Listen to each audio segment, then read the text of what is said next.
Nanti bikin agenda saat Ramadan, ya, supaya nggak pusing nanti. Kalau masuk hari pertama apa yang dikerjakan, hari kedua apa yang dikerjakan, subuh apa, siang apa, sore apa. Cuman nanti saya berikan 3 yang pokok ini. Ada 3.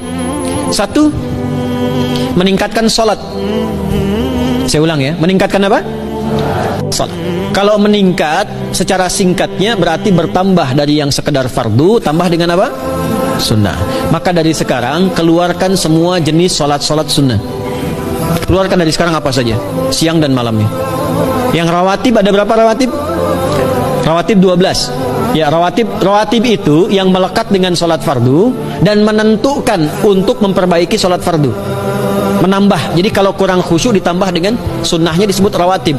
Bisa sebelum, bisa setelah sholat fardu. Ada 12 dari hadis Nabi sallallahu alaihi wasallam. Man shalla isnatai asyrata raka'atan, siapa yang sholat 12 rakaat fi yaumin wa lailatin, yang mengiringi sholat fardu siang dan malam, ya, bunyalahu bihinna baitun fil jannah, maka akan dibangunkan baginya satu rumah di surga kalau konsisten menunaikan 12 itu sampai meninggal dunia. Sahabat yang mendengar itu mengatakan kompak semuanya, sejak mendengar hadis itu kami usahakan istiqomah sampai meninggal tidak meninggalkannya. 12 itu 2 sebelum subuh, cepat. 4 sebelum zuhur, 2 setelah zuhur, 2 setelah maghrib, 2 setelah isya. 2 rakaat sebelum subuh, 4 rakaat sebelum zuhur. Kalau nggak bisa 4 rakaat karena terbatas waktunya, boleh 2 rakaat khusus untuk sebelum zuhur. Kalau nggak bisa 4, boleh berapa? 2. Dalilnya hadis Ibnu Umar radhiyallahu taala anhuma. Kata beliau, hafidtu asyra rakaatin, saya hafal 10 rakaat dari Nabi sallallahu alaihi wasallam salat sunnah. Maka menyebutkan sebelum zuhur 2 rakaat. Baik, jadi 12 ya. 2 sebelum subuh, 4 sebelum zuhur, 2 setelah zuhur, 2 setelah maghrib, 2 setelah isya. Ini yang disebut dengan rawatib. Jamak dari kata ratib.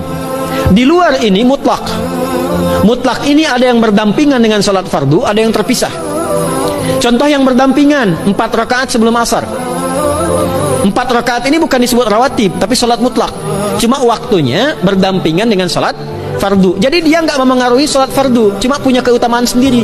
Apa keutamaannya? Hadis Ibnu Umar radhiyallahu taala anhuma, ketika beliau menyampaikan qala Nabi sallallahu alaihi wasallam rahimallahu ra'an shalla qabla al-'ashri arba'an. Allah akan menambahkan rahmat pada orang yang terbiasa salat 4 rakaat sunnah sebelum salat asar. Jelas ya? Baik. Kemudian apalagi setelah itu? Salat di antara adzan dan iqamah. Ya, di antara adzan dan iqamah. Tahiyatul masjid. Apalagi misalnya salat duha. Duha dibagi 3. Awal duha itu kurang lebih 1,5 jam setelah salat subuh. Subuh sekarang misal 4:30, maka jam 6 muncul awal duha. Namanya syuruk. Saya ulang, salat apa namanya?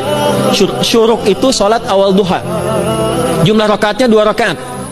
Man shalal ghadata fil jama'ati thumma yaqudu yadhkurullah subhanahu wa ta'ala fa yusalli rak'ataini fakana alaihi ka ajri umratin wa hajjin, ya ka ajri ummatin wa hajjin tamatan. Siapa yang salat subuh 2 rakaat dengan berjamaah, ya, dan umumnya kalau berjamaah bisa ke masjid di masjid. Kalau tak mampu ke masjid, tunaikan di rumahnya. Setelah itu tidak beranjak dulu, dia duduk untuk berzikir kepada Allah. Zikir itu bisa baca Quran. Quran surah 15 ayat 9 itu Quran disebut dengan zikir. Quran surah 54 ayat 17, 22, 32, 40 itu Quran disebut dengan zikir. Bisa baca Quran, bisa berdoa. Doa disebut dengan zikir. Quran surah ke-7 ayat 205. Ya.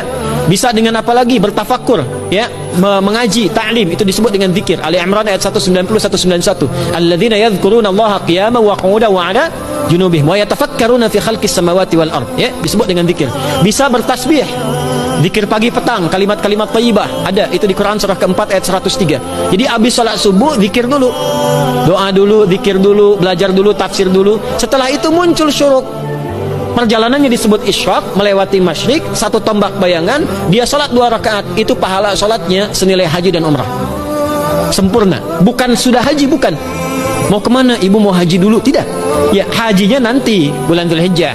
Tapi senilai haji dan umrah itu 2 rakaat. Awal duha disebut apa? Syuruk. Pertengahan duha sekitar jam 9 jam 10. Jumlahnya 2 sampai 4 rakaat. Ya, 2 sampai 4 rakaat. Apa fungsinya? 1, mengganti seluruh zikir yang ada dalam tubuh kita.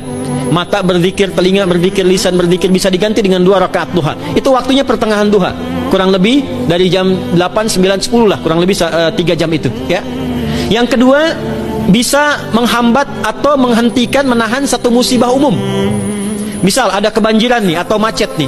Orang-orang kena macet. Bapak yang biasa sholat duha pertengahan itu tiba-tiba ditolong oleh Allah, dibebaskan. Tiba-tiba ada orang datang, Pak lewat sini di sana macet. Atau dibimbing ada kontraflow. Itu manfaatnya duha tuh. Yang pertengahan. Yang terakhir adalah akhir duha. Sekitar jam 10 sampai jam 11 menjelang ke zuhur. Ya, akhir duha itu jumlahnya dari 2 bisa 4 sampai 8 rakaat. Di antara manfaatnya bisa mempermudah datangnya rizki dengan izin Allah Subhanahu wa taala ketika ikhtiar. Itu duha. Nanti ke malamnya silahkan tahajud, tingkatkan tarawihnya sampai ditutup dengan witir.